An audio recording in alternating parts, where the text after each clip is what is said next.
സന്തോഷിക്കുന്നു. സഭയാകുന്ന തൻ്റെ ശരീരത്തെ പ്രതി ക്രിസ്തുവിന് സഹിക്കേണ്ടി വന്ന പീഡകളുടെ കുറവ് എൻ്റെ ശരീരത്തിൽ ഞാൻ നികത്തുന്നു. നിങ്ങൾക്ക് വേണ്ടി ദൈവം എന്നെ ഫലമേൽപ്പിച്ച ദൗത്യം വഴി ഞാൻ സഭയിലെ ശുശ്രൂഷകനായി. ദൈവവചനം പൂർണ്ണമായി വെളിപ്പെടുത്തുക എന്നതായിരുന്നു ആ ദൗത്യം. യുഗങ്ങളുടെയും തലമുറകളുടെയും ആരംഭത്തിൽ മറച്ചു വയ്ക്കപ്പെട്ടിരുന്ന ഈ രഹസ്യം ഇപ്പോൾ അവിടുന്ന് തൻ്റെ വിശുദ്ധർക്ക് വെളിപ്പെടുത്തിയിരിക്കുന്നു. ഈ രഹസ്യത്തിൻ്റെ മഹത്വം വിജാതിയരുടെ ഇടയിൽ എത്ര ശ്രേഷ്ഠമാണെന്ന് വിശുദ്ധർക്ക് വ്യക്തമാക്കി കൊടുക്കാൻ അവിടുന്ന് തീരുമാനിച്ചു.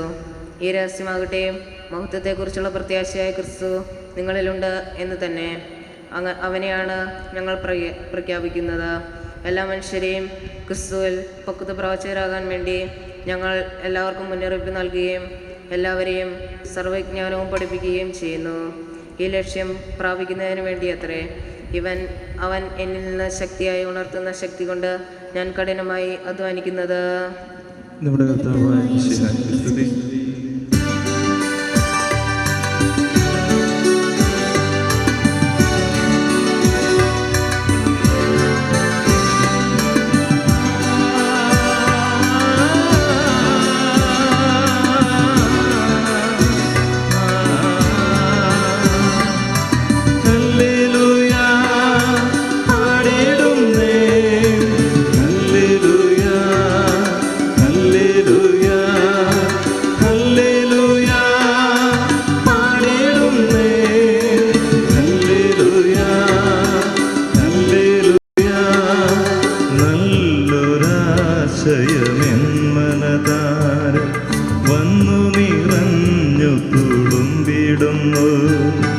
രാജാവിൻ തിരുമുമ്പിൽ കീർത്തൻ മധുവായി ഞാനതൊഴുക്കിടട്ടെ. ഏറ്റ മനോഗ്രഹപൂരിത കവിതൻ തൂലിക പോലെന്നാവിപ്പോൾ താതനും അതുപോൽ സുതനും പരിശുദ്ധാത്മാവിനും സ്തുതിയുയരട്ടെ. ആദിമുതൽക്കേ ഇന്നും നിത്യവുമായി ഭവിച്ചിടട്ടെ.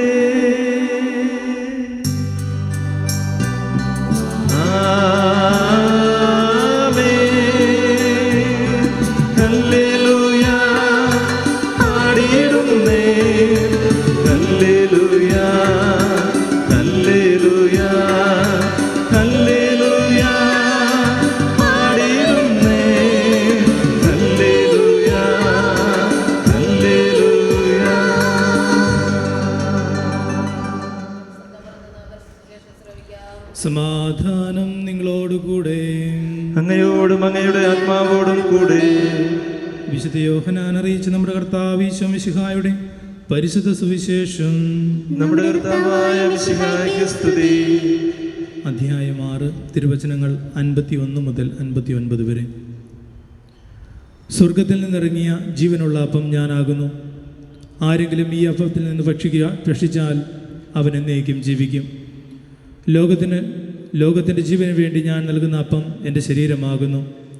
അപ്പോൾ ഇതേപ്പറ്റി യഹൂദർക്കിടയിൽ തർക്കമുണ്ടായി. ഭക്ഷിക്കാൻ നമുക്ക് തൻ്റെ ശരീരം നൽകുവാൻ ഇവൻ എങ്ങനെ കഴിയും എന്നവർ ചോദിച്ചു.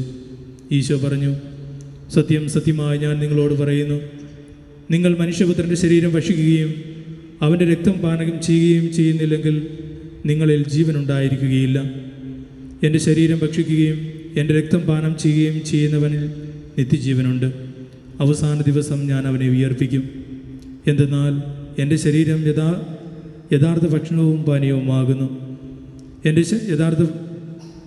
ശരീരം ഭക്ഷിക്കുകയും എൻ്റെ രക്തം പാനം ചെയ്യുകയും ചെയ്യുന്നവൻ എന്നിലും ഞാൻ അവനിലും വസിക്കും. ജീവനായിരിക്കുന്ന പിതാവ് എന്നെ അയച്ചു. ഞാൻ പിതാവ് മൂലം ജീവിക്കുന്നു. അതുപോലെ എന്നെ ഭക്ഷിക്കുന്നവർ താൻ മൂലം ജീവിക്കും. ഇത് സ്വർഗത്തിൽ നിന്നിറങ്ങിയ അപ്പമാകുന്നു. പിതാക്കന്മാർ മന്ന ഭക്ഷിക്കുകയും മരിക്കുകയും ചെയ്തതുപോലെയല്ല, ഈ അപ്പം ഭക്ഷിക്കുന്നവൻ എന്നേക്കും ജീവിക്കും. കഫർനാമിലെ സിനഗോഗിൽ പഠിപ്പിച്ചുകൊണ്ടിരിക്കുമ്പോഴാണ് അവൻ ഇത് പറഞ്ഞത്. നമ്മുടെ കർത്താവായ മിശിഹായ്ക്ക് സ്തുതി. മിശിഹായിൽ ഏറ്റവും അധികം സ്നേഹിക്കപ്പെടുന്ന അലീഷ്യ, പ്രിയ മാതാപിതാക്കളെ, സഹോദരി സഹോദരങ്ങളെ, അലീഷ്യ അയക്കുന്ന ഏറ്റവും അധികം സന്തോഷത്തിൻ്റെ ഒരു സുദിനമാണ്. കാരണം യേശുവിനെ ഇന്ന് തന്നിലേക്ക് സ്വീകരിക്കുന്ന ഒരു ദിവസമാണ്. ഇന്ന് സ്വീകരിക്കുന്ന ഈ യേശുവിനെ എന്നും സ്വന്തമാക്കിക്കൊണ്ട് യേശുവിൻ്റെ സ്വന്തമായി ജീവിക്കുവാനായിട്ട് പരിശ്രമിക്കുക. ജീവിതം എന്നും വിജയത്തിലേക്കായിരിക്കും നടന്ന് അടുക്കുക. ഒരിക്കൽ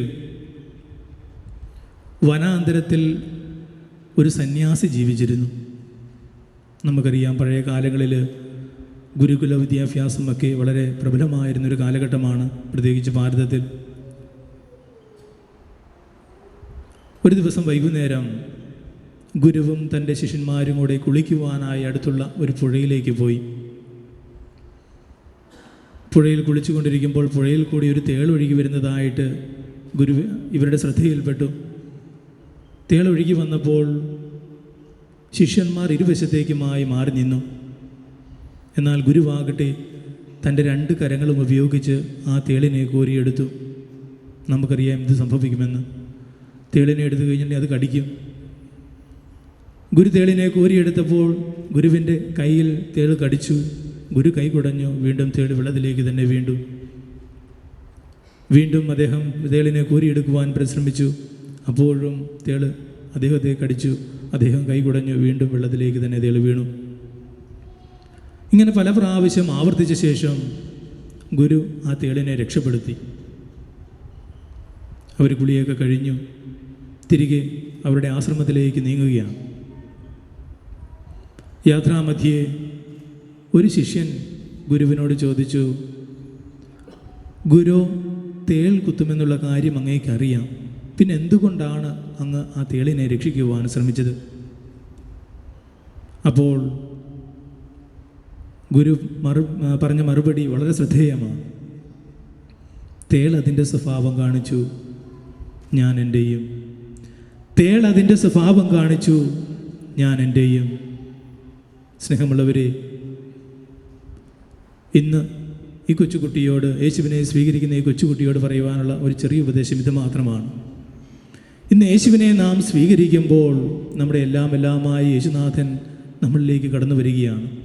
ഒരിക്കലും ക്രൈസ്തവ വിശ്വാസത്തിന് യോജിക്കാത്ത രീതിയിലുള്ള പ്രവർത്തനങ്ങളോ സംസാരമോ ജീവിതശൈലിയോ ഒന്നും ഒരിക്കലും നാം കടമെടുക്കാതിരിക്കുവാൻ പരിശ്രമിക്കുക. നമ്മുടെ ജീവിതത്തിലേക്ക് അവയൊന്നും കടന്നു കയറാതിരിക്കുവാൻ നാം അനുവദിക്കാതിരിക്കുക. നാമൊക്കെ ക്രൈസ്തവരെന്ന് പലപ്പോഴും അഭിമാനിക്കാറുള്ളവരാണ്. പക്ഷേ ക്രൈസ്തവ വിശ്വാസത്തിൻ്റെ മൂല്യത്തിന് അധിഷ്ഠിതമായ പലതും നമ്മിൽ അന്യാധീനപ്പെട്ടു പോയിട്ടുണ്ട്. നാം മക്കളോട് പറയും, സത്യസന്ധമായിട്ട് ജീവിക്കണം, സത്യമേ പറയാവൂ, നന്നായിട്ട് പ്രാർത്ഥിക്കണം, നന്നായിട്ട് പഠിക്കണം. ഇങ്ങനെ ഒത്തിരിയേറെ കാര്യങ്ങൾ നാം നമ്മുടെ മക്കളെ പറഞ്ഞ് പഠിപ്പിക്കാറുണ്ട്.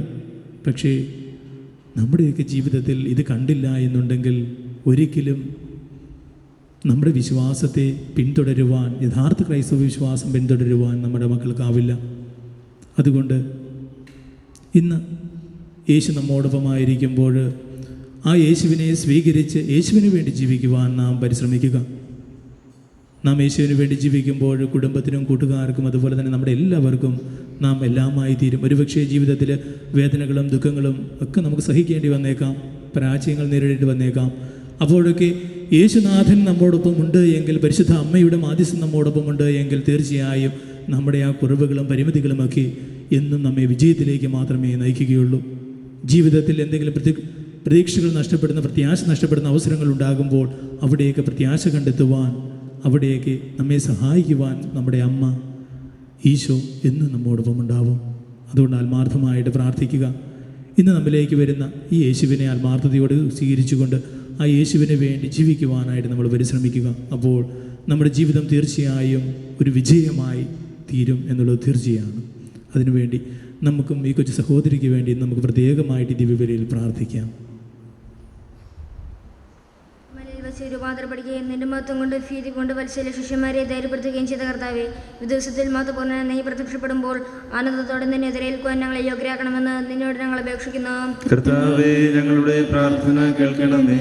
അക്രമം കൈവിടിഞ്ഞ് സ്നേഹത്തിലും ഐക്യത്തിലും സഹിഷ്ണുതയിലും സമാധാനത്തിന്റെ മാർഗത്തിലൂടെ ലോകജനതയെ നയിക്കുവാൻ രാഷ്ട്രതലവന്മാരെ പഠിപ്പിക്കണമെന്ന് നിന്നോട് ഞങ്ങൾ അപേക്ഷിക്കുന്നു. കർത്താവേ, ഞങ്ങളുടെ പ്രാർത്ഥന കേൾക്കണമേ. തെരഞ്ഞെടുക്കപ്പെട്ട ജനത്തെ വാഗ്ദാനത്തിന്റെ നാട്ടിലേക്ക് മൂശ നയിച്ചതുപോലെ സ്വർഗീയ ഭവനത്തിലേക്ക് ഞങ്ങളെ നയിക്കുവാൻ ഞങ്ങളെ പരിശുദ്ധ പിതാമാർ ഫ്രാൻസിസ് പാപ്പായും ഞങ്ങൾ സഭയുടെ തലവൻ പിതാമാർ ഗീവർഗീസ് മെത്രാപ്പൊലീത്തയും ഞങ്ങൾ മേലധ്യക്ഷൻ പിതാമാർ ജോർജ് മെത്രാനെയും സഭാധ്യക്ഷന്മാരെയും അനുഗ്രഹിക്കണമെന്ന് നിന്നോട് ഞങ്ങൾ അപേക്ഷിക്കുന്നു. കർത്താവേ, ഞങ്ങളുടെ പ്രാർത്ഥന കേൾക്കണമേ. ഞങ്ങൾ ഉദ്ധാന പ്രത്യക്ഷമായ മിശിഹായെ, നീ കുരിശടയാളത്തോടെ വാനമേഘങ്ങളാകുമ്പോൾ നിന്റെ ഫലഭാഗത്ത് അണഞ്ഞിരിക്കുവാൻ ഞങ്ങളെ അർഹരാക്കണമെന്ന് നിന്നോട് ഞങ്ങൾ അപേക്ഷിക്കുന്നു. കർത്താവേ, ഞങ്ങളുടെ പ്രാർത്ഥന കേൾക്കണമേ. നമുക്കെല്ലാവർക്കും നമ്മെ നാം ഓരോരുത്തരെയും പിതാനും പുത്രനും പരിശുദ്ധാത്മാവിനും സമർപ്പിക്കാം. ഞങ്ങളുടെ ദൈവമായ കർത്താവേ, അങ്ങേക്ക് ഞങ്ങൾ സമർപ്പിക്കുന്നു. കർത്താവേ, ബലവാനായ ദൈവമേ, അങ്ങയോട് ഞങ്ങൾ വിനയപൂർവ്വം പ്രാർത്ഥിക്കുന്നു. അങ്ങയുടെ കൃപാവരം ഞങ്ങളിൽ നിറയ്ക്കണമേ. അങ്ങയുടെ ദാനങ്ങൾ ഞങ്ങളുടെ കരങ്ങൾ വഴി വർഷിക്കണമേ.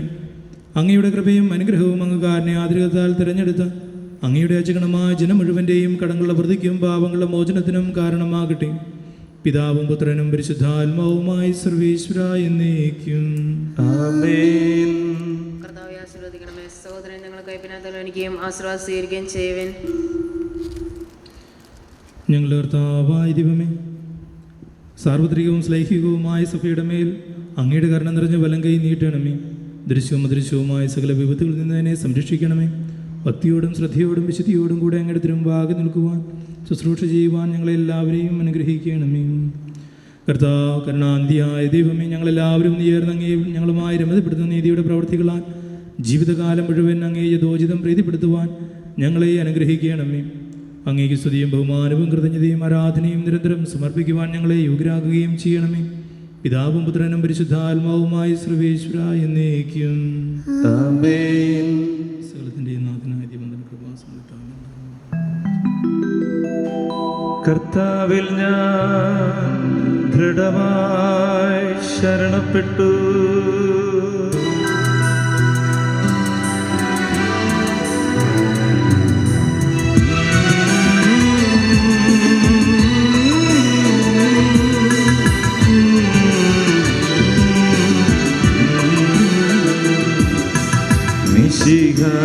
കർത്താവിൻ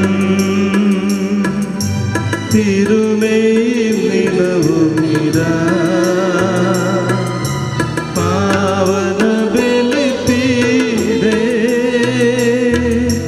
സ്നേഹഭയങ്ങളുടണയുകനാ അഖിലരുമൊന്നായി സന്നിധിയിൽ വാനവ നിരയോടു ചേർന്നേവം പാടാം. ദൈവം പരിശുദ്ധൻ പരിശുദ്ധൻ നിത്യം പരിശുദ്ധൻ.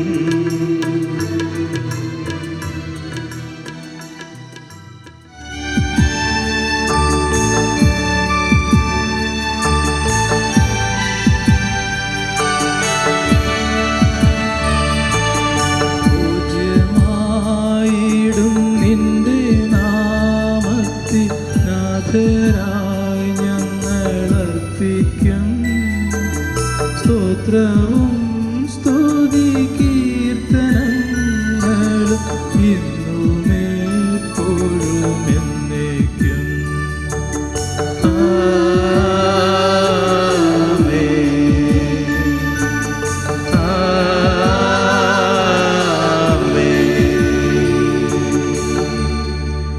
ദൈവമേ, അങ്ങയുടെ കാരണത്തിനൊത്ത വിധം എന്നോട് ദയ തോന്നണമേ. അങ്ങയുടെ കാരുണ്യാതിരേതനുസൃതമായി എൻ്റെ പാപങ്ങൾ മായ്ച്ചു കളയണമേ. കർത്താവെ, അനുഗ്രഹിക്കണമേ.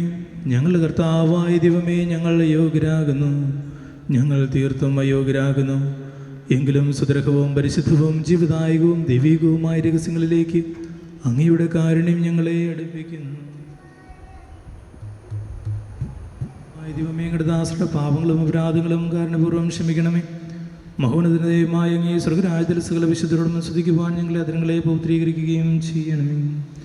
കർത്താവായ ദൈവമേ, കാരുണ്യപൂർവ്വം ഞങ്ങൾക്ക് നൽകിയ മനോവിശ്വാസത്തോടുകൂടി അങ്ങയുടെ സന്നിധിയിൽ എപ്പോഴും നിർമ്മല ഹൃദയരും പ്രസന്നവദനരും നിഷ്കളങ്കരുമായി വ്യാപരിക്കുവാൻ ഞങ്ങളെ യോഗ്യരാക്കണമേ.